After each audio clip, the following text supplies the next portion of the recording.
J'ai grandi en portant les vieux vêtements de mon demi-frère, en mangeant ses restes et en me faisant dire d'être reconnaissante.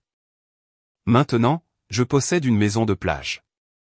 Mon père est entré, a regardé autour de lui et a dit, « Ce serait parfait pour la famille de ton frère. » J'ai juste souri et passé un appel. Avant de plonger dans l'histoire, à quelle heure écoutez-vous ceci et où êtes-vous? Laissez un commentaire ci-dessous et dites-moi ce que vous auriez fait. Le soleil de fin d'après-midi se déversait sur les larges planchers de ma maison de plage, capturant le bleu pâle de l'océan à travers les grandes fenêtres. Je venais de me verser une tasse de thé quand j'ai vu son camion arriver dans l'allée. Pas d'appel, pas de message, juste Darvin, mon père, qui sortait comme s'il possédait l'endroit. Il n'a pas pris la peine de frapper. La porte moustiquaire a grincé en s'ouvrant. Et le voilà, balayant la pièce avec ce même regard scrutateur qu'il avait eu toute ma vie. « Joli endroit que tu as là, dit-il, son ton à mi-chemin entre le compliment et l'évaluation. Son regard a balayé les hauts plafonds, les comptoirs polis, la vue. Ce serait parfait pour Rodri et sa famille qui s'agrandit. Tu sais, plein de place pour que les enfants courent. » La façon dont il l'a dit n'était pas une suggestion. C'était le début d'une négociation à laquelle je n'avais pas consenti. J'ai juste siroté mon thé, le regardant aller d'un bout à l'autre du salon. Mes doigts se sont resserrés autour de la tasse. C'était le même vieux rythme, Darvin qui débarquait, décidant de ce que je devais faire de ce qui était à moi, comme si tout était juste prêté jusqu'à ce qu'il trouve une meilleure utilité. Et comme ça, j'avais de nouveau 8 ans. À l'époque, notre maison sentait le pain de viande et la cire pour parquet, ce genre d'ordinaire qu'on pouvait goûter. Rodri avait reçu un tout nouveau vélo pour son anniversaire. Rouge avec du chrome brillant et une petite clochette qui sonnait clair comme un oiseau. Le mien est arrivé 3 mois plus tard. Son ancien, la peinture verte écaillée jusqu'au métal. Le siège scotché là où il était fendu. Au dîner, l'assiette de Rodri était toujours la première remplie. 2 grosses cuillères de purée de pommes de terre, de grosses tranches de rôti de bœuf. La mienne recevait ce qui restait après que les plats aient circulé une fois. Sois reconnaissante, Venora, disait maman, sans même me regarder. Tu as un toit sur la tête. Ces mots me grattaient encore comme du sable sous la peau. De retour dans le présent, Darvin avait erré dans la cuisine, passant une main le long du bord de l'îlot comme s'il imaginait déjà une autre famille ici. Tu n'as pas vraiment besoin d'un endroit de cette taille, n'est-ce pas? Demanda-t-il presque avec désinvolture. Une femme seule? Eh bien, c'est beaucoup d'espace à entretenir. Je me suis appuyé contre le comptoir, ma voix était stable. J'ai réussi très bien. Il a eu un petit rire comme si je venais de confirmer son point. Le bail de Rodri se termine le mois prochain. C'est difficile pour un homme d'élever une famille dans une location exiguë. Cette maison résoudrait beaucoup de choses. Chaque mot était assez poli en surface, mais le sous-entendu était le même que j'avais entendu depuis aussi loin que je me souvienne. Tes besoins sont secondaires. Il s'est promené dans le couloir, jetant un coup d'œil dans les pièces sans demander, comme s'il faisait l'inventaire. J'ai traîné derrière, l'odeur de l'air salin entrant par la porte arrière ouverte. Chaque pas remuait plus de ces vieux souvenirs. Les fêtes ou mes cadeaux étaient des choses pratiques. Les voyages scolaires auxquels je ne pouvais pas participer parce que Rodri avait besoin de nouvelles crampons. Les conversations où ma voix ne comptait pas. Pourtant, me voilà debout dans une maison que j'avais achetée moi-même. Pas de co-signataire, pas d'aide de la famille, juste mon travail, mes choix, ma signature sur l'acte. Mais pour Darvin, c'était toujours une ressource à réaffecter. Quand nous sommes retournés à la porte d'entrée, il s'est retourné avec ce demi-sourire que j'avais appris à méfier. « Je vais en parler à ta mère, » dit-il, comme si l'affaire était déjà réglée. Puis il est sorti dans la lumière déclinante et s'est dirigé vers son camion. J'ai fermé la porte lentement, pressant ma paume contre le bois, sentant son poids solide sous ma main. Mon autre main serrait les clés dans ma poche jusqu'à ce que les bords métalliques me pénètrent la peau. C'est là que j'ai réalisé que mon enfance n'était pas terminée. Mon père pensait toujours pouvoir la réécrire. Et s'il voulait recommencer le même vieux jeu, il ne savait pas que je jouais le mien depuis des années. La lumière du matin était douce, se déversant sur les comptoirs de la cuisine tandis que l'odeur du café frais montait. Je me tenais à l'évier, l'océan clinquant à travers les grandes fenêtres.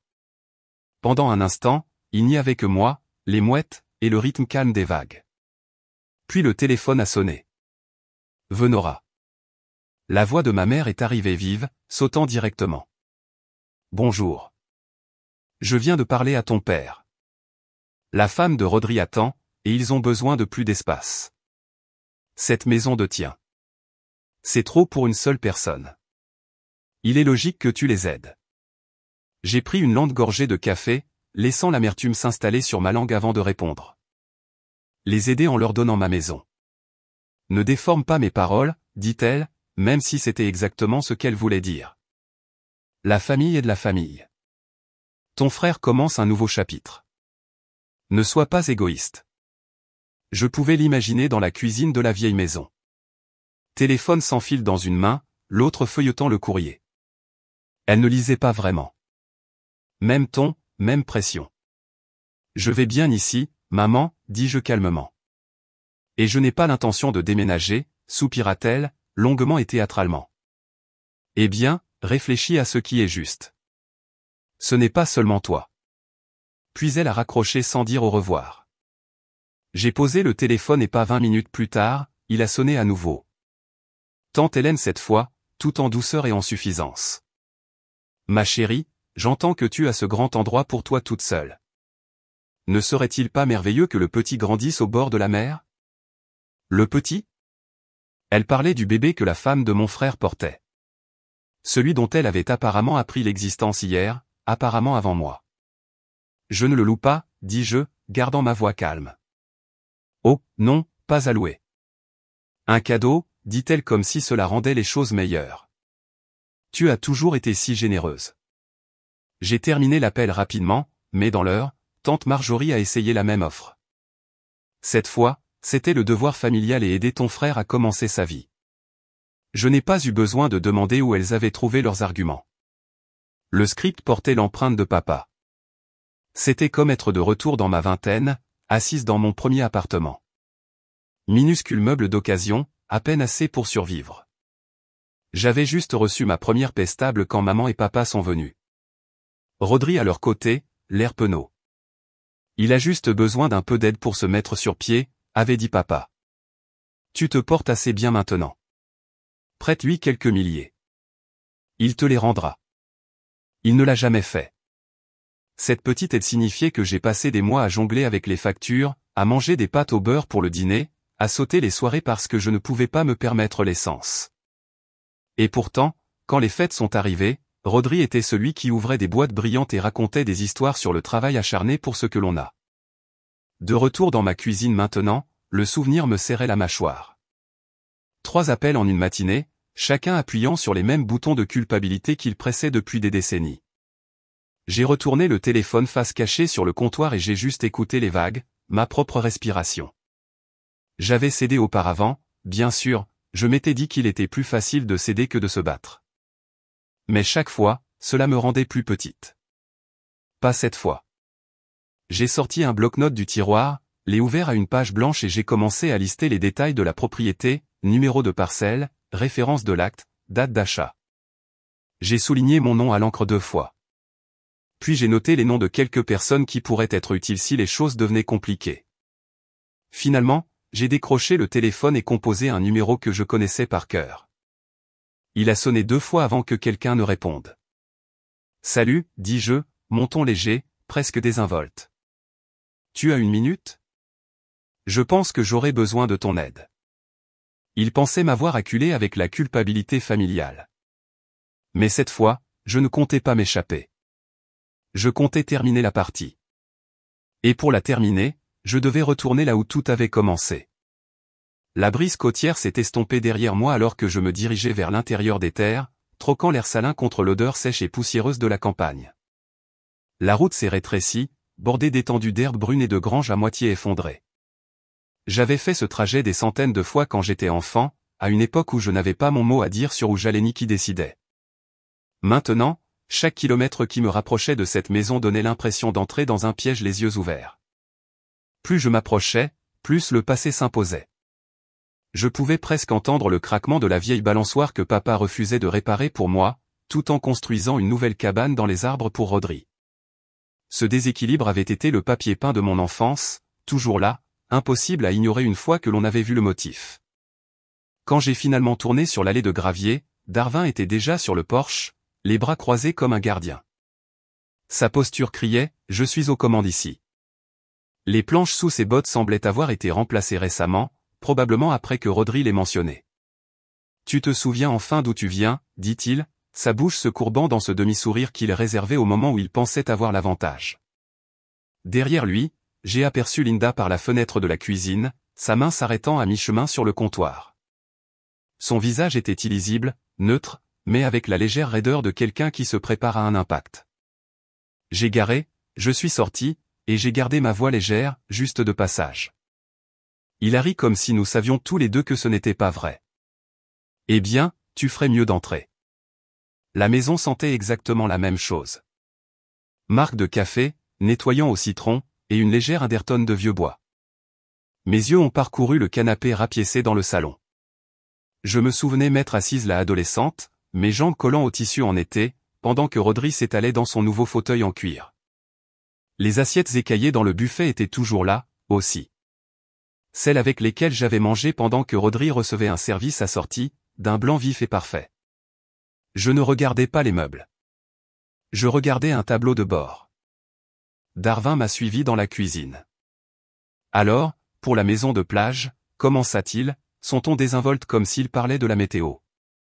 Ce n'est qu'une idée pour l'instant, mais tu sais que ce serait la chose à faire. Je n'ai pas répondu. J'ai laissé le silence s'étirer, le bourdonnement du réfrigérateur remplissant l'espace entre nous. Sa voix s'est aiguisée. Avant que le bébé n'arrive, ils ont besoin d'une maison. Tu comprends ça, n'est-ce pas? Je comprends que tu as déjà décidé ce qui est le mieux pour moi, dis-je, gardant mon ton égal. Cela l'a fait s'arrêter. Sa mâchoire fonctionnait comme s'il mâchait pour savoir s'il devait pousser plus fort ou reculer. Il a choisi plus fort. Tu as plus que ce dont tu as besoin. Ton frère, il fonde une famille. C'est l'avenir. Ces mots ont frappé une corde familière. Et comme ça, j'avais 12 ans. J'étais dans le couloir, hors de vue, quand il a dit à Linda, elle est dure. Elle peut se passer de choses. Il a besoin de plus.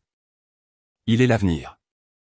Je n'avais pas bougé pendant longtemps après ça, me tenant là avec mes mains serrées, réalisant que peu importe ce que je faisais, je ne serais jamais sur un pied d'égalité dans cette maison. De retour dans le présent, j'ai jeté un coup d'œil vers la table de la salle à manger. C'est là que je les ai vus. Des plans roulés, une esquisse grossière de la disposition de ma maison de plage, et dans le coin supérieur, le nom de mon frère griffonné dans l'écriture de papa. Je ne les ai pas touchés. Je n'en avais pas besoin. L'image s'est gravée dans mon esprit. Merci pour le café, dis-je, même si on ne m'en avait pas offert. Je me suis dirigé vers la porte, rencontrant les yeux de Darwin assez longtemps pour m'assurer qu'il voyait la fixité dans les miens. Il pensait garder des secrets, mais ils m'ont juste donné la preuve dont j'avais besoin. Et une fois que j'ai eu la preuve, la seule question restante était de savoir comment l'utiliser. Le trajet de retour vers la côte m'a paru plus court que d'habitude. Peut-être parce que mon esprit ne cessait de courir les scénarios. Au moment où l'océan est réapparu, mes mains s'étaient déjà desserrées du volant, remplacées par cette concentration calme et délibérée que j'ai quand je suis sur le point de faire un mouvement. Le soleil se couchait quand je suis entré dans l'allée de ma maison de plage. Je ne suis pas entré tout de suite. Je me suis assise là avec le moteur qui tic-taquait, regardant les bardeaux patiner et la peinture décolorée par le sel, et j'ai pensé à chaque souvenir lié à cet endroit. Chacun d'eux, le mien, pas le leur.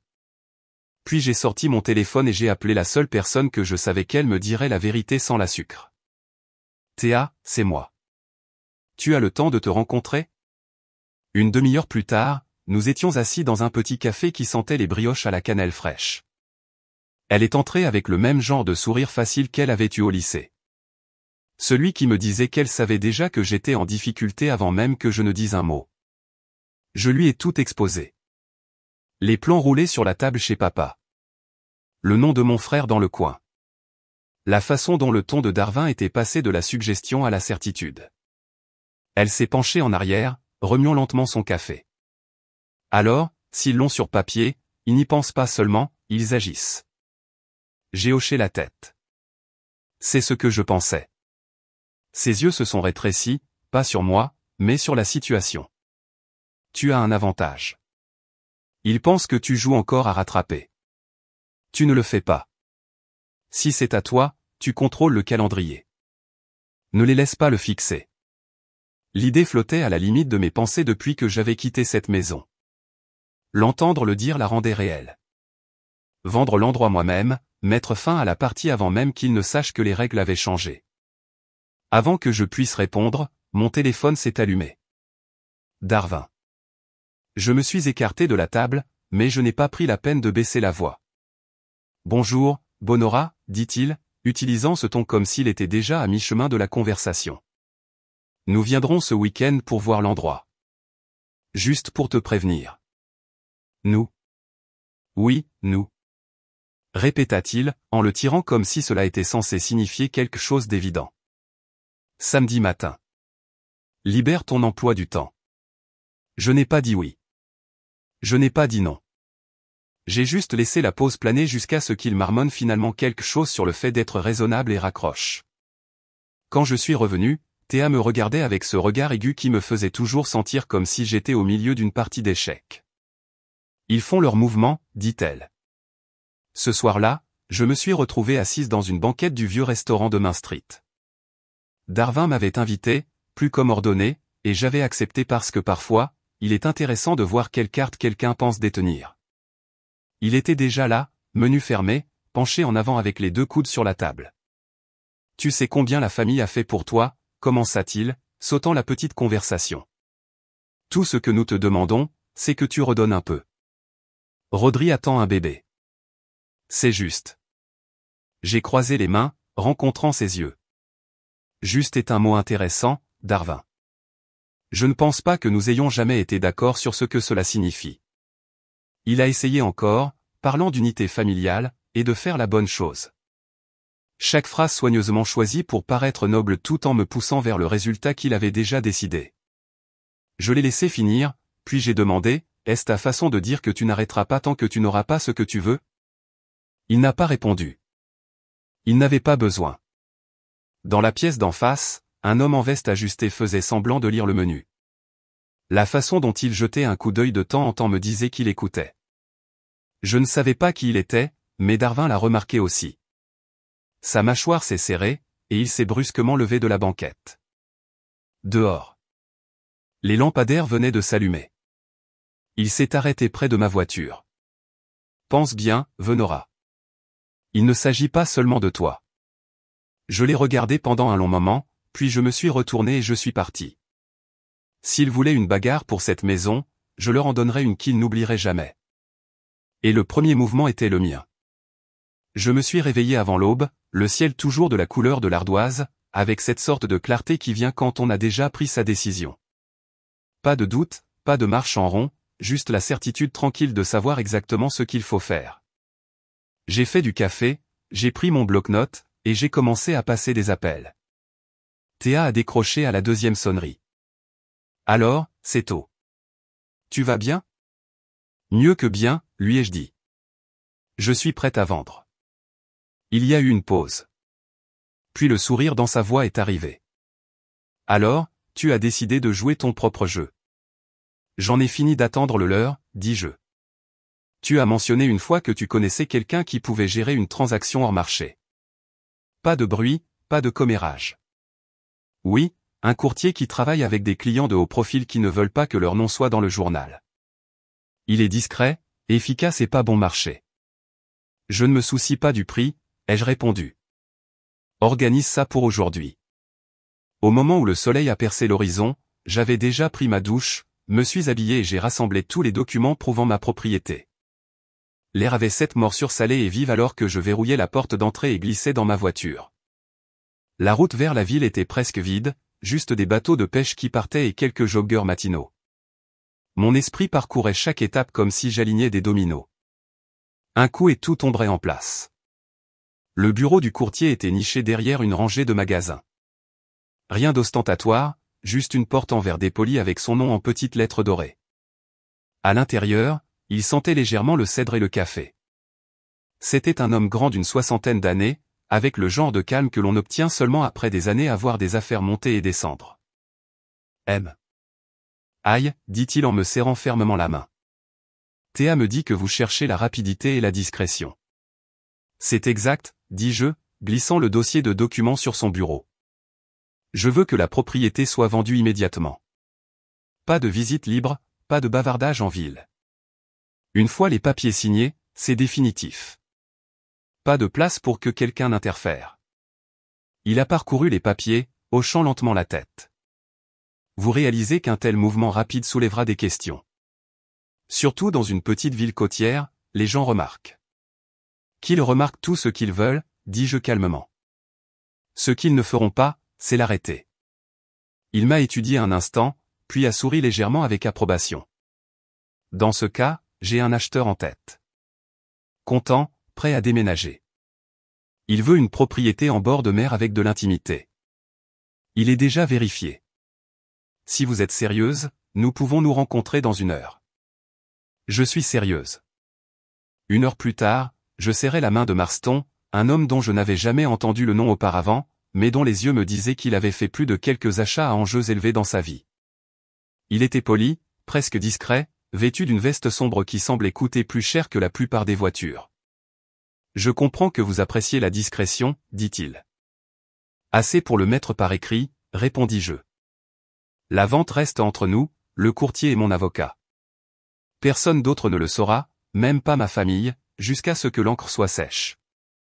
Il n'a pas bronché. Alors nous allons inclure cela dans l'accord. Les négociations ont été rapides, le genre de rythme qui disait qu'aucun de nous n'avait de temps à perdre. En 2 heures, le contrat était rédigé, chaque clause était en béton.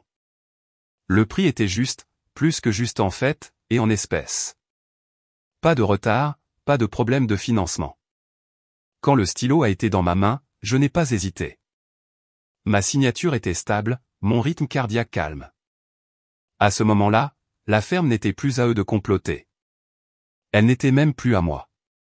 Elle était déjà hors de portée, verrouillée au-delà de leur emprise.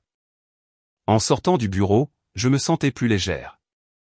Le soleil de fin d'après-midi projetait un éclat doré sur l'eau, l'air chômait avec la promesse du soir. Pour la première fois depuis des semaines, je me suis permis de respirer sans mesurer mon inspiration. Mais alors que je traversais la rue vers ma voiture, je l'ai vu. Le camion de Darwin garé près de la jetée. Il était appuyé contre le capot, les bras croisés, regardant l'eau comme un homme avec tout son temps. Je n'ai pas changé mon rythme. S'il m'attendait, il pouvait continuer à attendre. Au moment où il frapperait à ma porte, la maison ne serait même plus à moi. Et quand ce coup est venu, il n'était pas doux. Il a fait vibrer le verre de la porte d'entrée, 3 coups forts comme si quelqu'un voulait la défoncer. Je suis resté immobile pendant 1 seconde, tasse de café à la main, sachant exactement qui c'était avant même de bouger. J'ai posé la tasse, redressé mes épaules et ouvert la porte. Darwin se tenait là, aussi large que le cadre, avec Rodri à ses côtés. Ils étaient épaule contre épaule, bloquant la lumière du matin, leurs expressions sculptées dans la même pierre froide. Darwin n'a pas dit bonjour. Il m'a dépassé comme si la maison lui appartenait, ses bottes résonnant sur le parquet. Rodri est resté un pas derrière, prenant son temps, laissant ses yeux parcourir l'endroit avec un demi-sourire narquois. Joli montage, dit-il, comme si c'était une insulte. J'ai fermé la porte lentement, la verrouillant derrière moi. Qu'est-ce que vous voulez? Darwin s'est retourné au milieu du salon, tenant une épaisse enveloppe en manille. Il ne me l'a pas donnée. Il l'a jetée sur la table basse comme si on lançait un défi. À l'intérieur, je pouvais voir le bord d'un document, ma propre signature imprimée, claire comme le jour. Le contrat de vente. Tu crois que tu peux juste te débarrasser d'une propriété familiale sans même me dire un mot? Sa voix était basse, mais elle portait le genre de poids qui pouvait faire trembler les murs. Je n'ai pas répondu tout de suite. J'ai pris l'enveloppe, en ai sorti le contrat et l'ai posé à plat comme si je n'avais pas déjà mémorisé chaque ligne. C'est fait. Les papiers sont signés, et l'argent est déjà sous séquestre. Darwin s'est rapproché. Tu vas appeler cet acheteur et lui dire que c'est annulé. Non, dis-je simplement. Le sourire narquois de Rodri s'est transformé en ricanement. C'était censé être pour mes enfants. Penses-tu à quelqu'un d'autre qu'à toi-même? Quelle sorte donc le donne l'avenir de leur neveu et nièce à un étranger? J'ai rencontré ses yeux. Celle qui en a marre d'être traitée comme un centre de détention pour les rêves de tous les autres. La mâchoire de Darwin s'est serrée. Il s'est penché jusqu'à ce que son visage soit à quelques centimètres du mien. Tu fais une erreur que tu ne peux pas corriger. Je me suis redressé, refusant de céder. J'en ai pris soin. Le contrat est contraignant. Irréversible. J'ai fait vérifier par 2 avocats avant de signer. Son poing a frappé le mur à côté de ma tête. Le bruit a résonné dans la pièce, mais je n'ai pas bronché. Tu crois que te cacher derrière des papiers va te sauver? Grogna-t-il. Ce n'est pas se cacher, dis-je calmement. C'est s'assurer que tu ne peux pas me faire ce que tu m'as fait auparavant. Il a retiré sa main, secouant la douleur, son visage s'assombrissant. Tu veux te battre? Tu en auras une. Je traînerai ton nom dans cette ville jusqu'à ce que personne ne te regarde dans les yeux. Fais-le, lui dis-je. Et peut-être que je commencerai à parler des choses que tu préférerais que personne n'entende. Cela l'a arrêté juste une seconde. Assez longtemps pour que Rodri se déplace inconfortablement. Darwin s'est redressé, me lançant un dernier regard scrutateur. Tu vas regretter d'avoir croisé le sang, ma fille. Ils se sont retournés et sont partis, la porte claquant derrière eux. Je suis resté dans le silence, écoutant leurs pas s'estomper, puis j'ai verrouillé la porte à nouveau. Ma main est restée sur le verrou un instant de plus que nécessaire. L'air dans la pièce semblait plus lourd, comme si leur colère s'était infiltrée dans les murs. Je suis allé chercher mon café, mais avant que je puisse prendre une gorgée, mon téléphone a vibré sur le comptoir. Numéro inconnu, une ligne de texte. Ils n'ont pas fini. Surveille tes arrières. Je l'ai regardé pendant une longue seconde, puis j'ai posé le téléphone. Si c'était une guerre, il venait de la déclarer à voix haute. Et j'ai continué le contenu du chapitre précédent. Et je connaissais déjà mon prochain coup. Je suis resté à la table de la cuisine, la vapeur de mon café s'élevant en long ruban, un stylo posé dans ma main. Le contrat était posé sur le côté comme un rappel silencieux qu'il n'y avait pas de retour en arrière. J'ai tiré un bloc-notes vers moi et j'ai commencé à lister tous les angles que je pouvais utiliser, les gens à qui parler, les documents à déterrer, tout ce qui me mettrait une étape d'avance avant que Darwin ne fasse son prochain mouvement. Le téléphone a sonné, me sortant de mes pensées. J'ai failli le laisser aller à la messagerie vocale, mais le nom qui clignotait à l'écran m'a fait décrocher. Vio, qu'est-ce qui se passe? La voix était vive, du genre qui connaissait déjà la réponse, mais voulait l'entendre confirmer. Je viens juste du marché. Darwin parle à tort et à travers dans toute la ville, disant que tu les as escroqués de la maison, que tu as falsifié des signatures, tout le reste. J'ai pressé mon pouce dans le bloc-notes, laissant une empreinte dans le papier. Bien sûr qu'il le fait. Il empoisonne le puits avant même que tu puisses parler, continua-t-elle. Et tu sais que les gens ici, ils acquiesceront juste pour éviter les ennuis. J'ai fermé les yeux une seconde, stabilisant ma voix. Alors je suppose qu'il est temps qu'ils entendent l'autre version. Il y a eu une pause de son côté. Alors rencontre-moi au corner béant dans 20 minutes. Nous devons parler en face à face. J'ai attrapé ma veste, j'ai fourré le bloc-notes dans mon sac et j'ai verrouillé la porte derrière moi. Le café était calme pour la fin de matinée.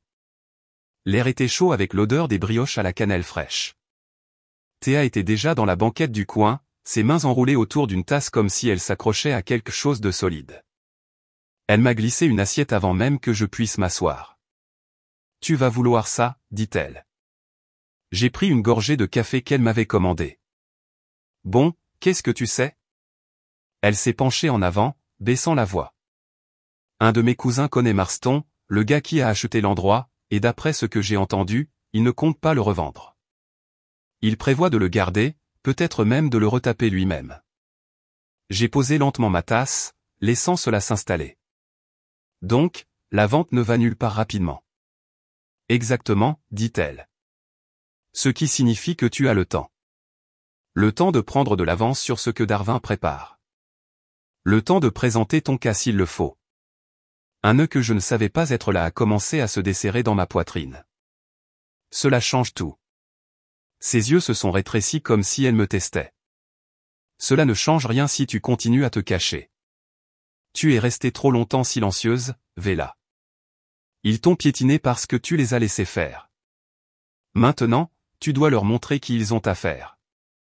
J'ai rencontré son regard. Elle n'avait pas tort. Qu'est-ce que tu proposes? Demandai-je. Elle a souri. Pas un sourire amical, mais le genre qui signifiait des affaires. Je serai avec toi publiquement, même si le cercle de Darwin se retourne contre moi. J'en ai fini de les regarder te broyer. C'était plus que je ne m'attendais de quiconque dernièrement. Tu es sûr que tu veux te faire entraîner dans ce pétrin? J'y suis déjà, dit-elle simplement. Autant choisir un camp. Nous avons passé l'heure suivante à examiner ce que j'avais. Vieille lettre de mon grand-père, reçue pour des réparations, facture d'impôt que j'avais couverte quand Darwin prétendait avoir oublié. Chaque pièce donnait l'impression de poser une brique dans un mur derrière lequel je pouvais me cacher si la tempête arrivait. Au moment où nous avons repoussé nos chaises, j'avais un plan. Rassembler tout dans un dossier, le garder prêt, et s'il essayait de me salir à nouveau, la vérité sortirait en une vague forte et indéniable. Le soleil était vif alors que je sortais du café, glissant le dossier de notes sous mon bras. De l'autre côté de la rue, Rodri était appuyé contre un lampadaire, les mains dans les poches comme s'il n'avait nulle part ailleurs où aller. Quand il m'a vu, il s'est redressé et a levé son téléphone, parlant dedans sans rompre le contact visuel. Sa bouche s'est courbée en un sourire fin qui n'atteignait pas ses yeux. J'ai continué à marcher, mais le fond de ma nuque a picoté. Et il n'attendait pas seulement que je glisse. Il me poussait vers le bord. Oui, j'ai continué le contenu du chapitre précédent. Mais ils avaient oublié. J'avais appris à remonter. Cette pensée est restée avec moi alors que je traversais Main Street, l'air vif du matin me piquait les joues. Je me dirigeais vers la boulangerie quand quelque chose a attiré mon regard sur le tableau d'affichage communautaire à l'extérieur de la bibliothèque. Une feuille de papier imprimée en grandes lettres noires était épinglée juste au milieu. Avertissement. Soyez prudent dans vos transactions avec VM. Connu pour profiter de la famille et des voisins. Protégez votre propriété. Les initiales auraient aussi bien pu être mon nom complet et plaid. Pas de signature, mais le libellé était exactement le genre de poison que Darwin distillerait. Mon estomac s'est serré, mais je me suis forcé à rester là et à le lire 2 fois. Des gens passaient derrière moi, certains ralentissant juste assez pour me jeter un coup d'œil, puis sur le papier avant de marcher plus vite. Je l'ai arraché, plié soigneusement, et je l'ai glissé dans la poche de ma veste. Preuve, pas honte. Alors que je tournais le coin vers le magasin de bricolage, je les ai repérés. Darwin appuyait sur le chambranle de la porte. Rodri à ses côtés comme une ombre avide. Eh bien, si ce n'est pas notre voleuse locale, la voix de Darwin portait sur le trottoir, vive et délibérée. Je me suis arrêté à quelques mètres, refusant de m'approcher. Bonjour à vous aussi. Tu as du culot de montrer ta tête ici après ce que tu as fait, dit-il, élevant sa voix pour que les 2 hommes qui chargeaient des planches dans un camion entendent. Rodri a levé son téléphone, le tenant à un angle parfait pour me capturer de la tête aux pieds. Souris, ma sœur. Celle-ci va aller dans le highlight réel. Tu veux dire le réel de diffamation? Ai-je rétorqué. Darwin a secoué la tête comme s'il était déçu. Voler à la famille. Tu as toujours été ingrate. Nous t'avons tout donné et tu nous rembourses en vendant ce qui ne t'appartenait pas à vendre. Ce n'est pas comme ça que ça s'est passé, et tu le sais. J'ai gardé mon ton égal, mais mon pouls battait la chamade. Un des témoins s'est déplacé inconfortablement, jetant un coup d'œil entre nous. Une autre femme a murmuré quelque chose à son ami et est partie. L'équilibre était en train de basculer. Je pouvais sentir le poids de l'opinion penché contre moi. J'ai fait un quart de tour et je suis parti. Pas parce que ces mots me blessaient, mais parce que rester là plus longtemps lui donnerait la scène qu'il voulait. Au moment où je suis rentré chez moi, la voiture de Théa était déjà dans mon allée. Elle était sur le porche avec son sac d'ordinateur portable en bandoulière. Entre, dit-elle dès que j'ai déverrouillé la porte. Nous n'avons pas beaucoup de temps avant que sa version ne devienne la version. Nous nous sommes installés à la table de la cuisine, sortant tout ce que j'avais gardé, de vieux reçus de réparation, des factures d'impôt à mon nom, même des photos de la ferme avant que je n'y investisse toutes mes économies. Tu dois mettre ça dehors, dit Théa, faisant défiler les fichiers. Pas un coup de gueule, pas une bagarre, juste des faits.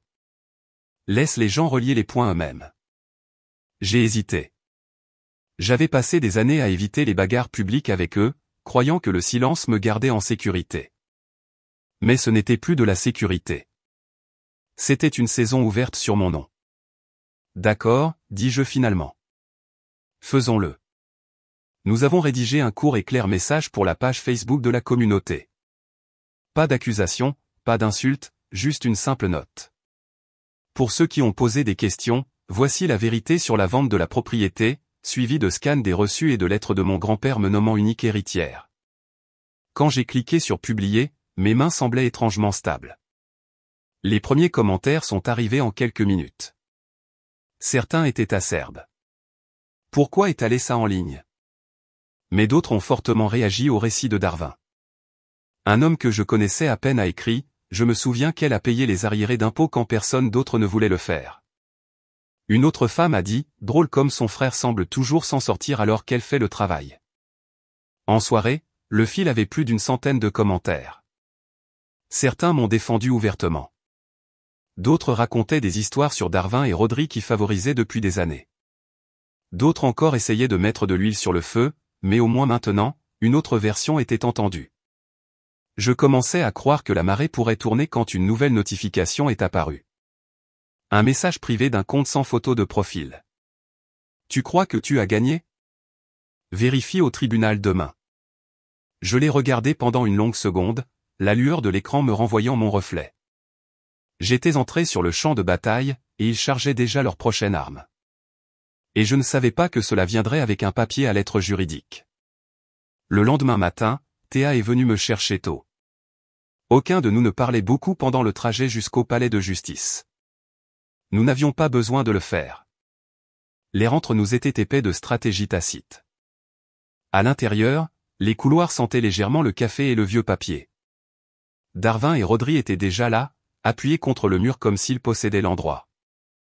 Un épais dossier reposait dans les mains de Darwin, et le sourire narquois qu'il m'a adressé était le même qu'il portait depuis que j'étais enfant, le genre qui dit qu'il pensait avoir déjà gagné. Eh bien, si ce n'est pas notre petite courtière immobilière, dit-il, assez fort pour être entendu. Rodri a ri, ses yeux dartant vers les gens à proximité. Ne t'inquiète pas, ma sœur. Ça ne prendra pas longtemps. J'ai passé devant eux sans ralentir, mes talons claquant sur le sol poli. Théa a posé brièvement une main sur mon dos, me stabilisant, ne me guidant pas. Nous avons pris nos sièges à la table en face de l'avocat de Darwin, un homme en costume cher qui avait l'air de préférer être n'importe où ailleurs. Quand le juge nous a appelés, l'avocat de Darwin a lancé sa performance. Il a affirmé que la maison de plage était une propriété familiale et qu'elle avait été transférée à tort à moi. Puis sont venus les accessoires, des photos encadrées des enfants de Rodri jouant dans le sable, des dîners de fête sur le pont, le tout conçu pour peindre un tableau d'appartenance. Cette propriété a toujours fait partie des biens partagés de la famille, a conclu l'avocat avec aisance. Nous demandons le transfert immédiat du titre à mon client, M. Rodrigue Marin. Je n'ai pas bronché. Au lieu de cela, j'ai glissé une enveloppe scellée sur la table à mon avocat. Elle l'a ouverte, en a sorti les contrats d'achat originaux, chaque reçu de rénovation jusqu'au clou, et surtout, la copie notariée du testament de mon grand-père, me nommant unique propriétaire de la maison de plage.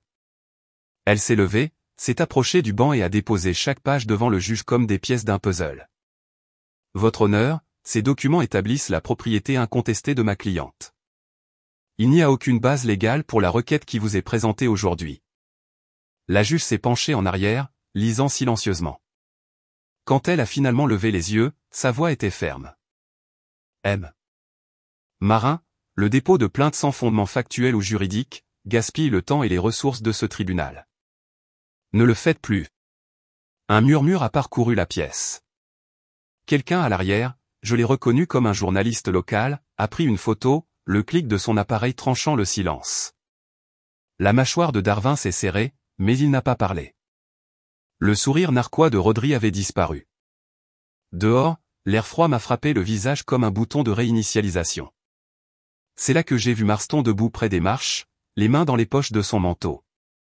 Venora, m'a-t-il salué chaleureusement. Je suis content que cela se soit bien passé pour toi. Je lui ai souri, toujours en reprenant mon souffle. Je ne m'attendais pas à te voir ici. J'étais en ville pour une réunion. Et je voulais te remercier encore une fois de m'avoir vendu la ferme. Il a marqué une pause, étudiant mon visage. Je travaille sur un projet de développement côtier. Envisagerais-tu de t'associer à moi? Cela sécuriserait ton avenir financier pour les années à venir. Pendant un instant, j'ai été trop stupéfaite pour répondre. Après des mois à me battre pour garder ce qui était à moi, voici une opportunité de construire quelque chose de complètement nouveau. Oui, dis-je finalement. J'aimerais ça. Darwin nous a bousculés sur son chemin vers les marches. Ce n'est pas fini, a-t-il murmuré, sans me regarder. Mais Rodri est resté en arrière, me jetant un regard. Pas de sourire narquois, pas de mots avant de suivre notre père. Felissa et moi sommes retournés à la maison de plage en silence. Pas le genre tendu cette fois, mais celui qui vient après qu'une tempête soit passée. Plus tard, je me suis assise sur le pont alors que le soleil descendait bas, peignant l'eau d'or. Le bruit de la marée était régulier comme un battement de cœur auquel je pouvais faire confiance. J'ai pensé à tout. La ferme, les bagarres, les noms qu'il m'avait donnés. Et j'ai réalisé quelque chose. L'amour sans respect n'est pas de l'amour du tout. C'est du contrôle déguisé en soin. Je n'avais pas besoin qu'il voie ma valeur.